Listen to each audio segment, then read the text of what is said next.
Sigma's first phase will move very slowly towards X whenever he isn't attacking. Depending on the RNG, he can decide to do nothing or rapid fire off attacks in succession.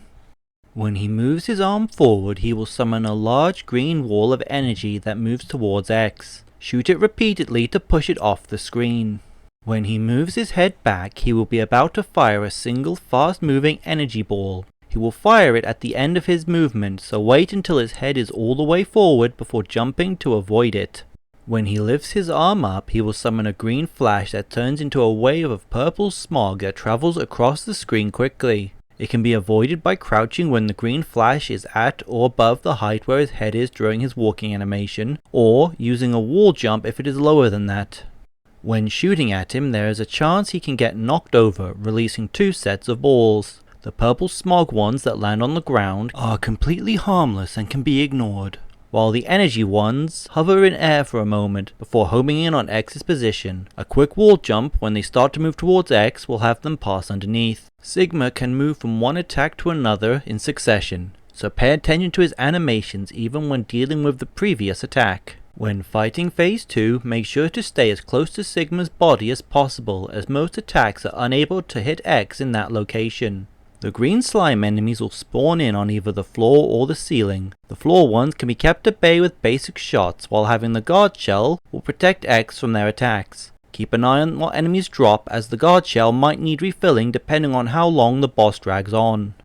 Make sure to watch the green platform if it overlaps with Sigma's head. It can drop down into the safe spot to deal damage while also getting in the way while trying to attack the boss. If it spawns too close to the boss, just switch to the metal anchor and clear it with a charged attack, making sure to look away from it so it can hit the platform sooner. When he opens his mouth, he can fire one of 2 attacks, a large laser across the screen that clears small enemies from the screen and can be avoided by hugging Sigma, or a targeted laser that alternates firing in 2 spots. When the laser close to the boss is gone, run out, jump, and land a slash with the Z-Saber before retreating to a safe spot and waiting for the next laser to vanish to land another hit on the boss. When the boss hits 50% health, he will add a new attack where he fires a small electric ball aimed either at X's height or at the ground, which turns into 2 large energy balls that cover just over half the screen. The attack is difficult to avoid and he is able to repeat it as much as he wants. If using an armor without an upward dash, a wall dash jump off the green platform is needed to avoid it, as even a full height jump off the ice burst can't get the required height.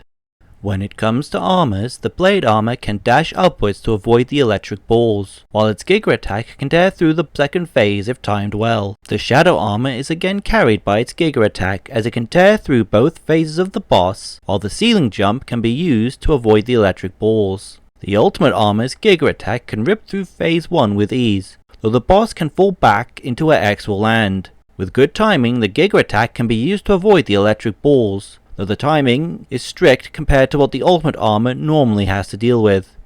Zero can make short work of Sigma, being able to tear through phase 1 with the Z-Buster, while for phase 2 his regular air slash can hit the boss multiple times per swing, and he can avoid the electric balls with a ceiling jump.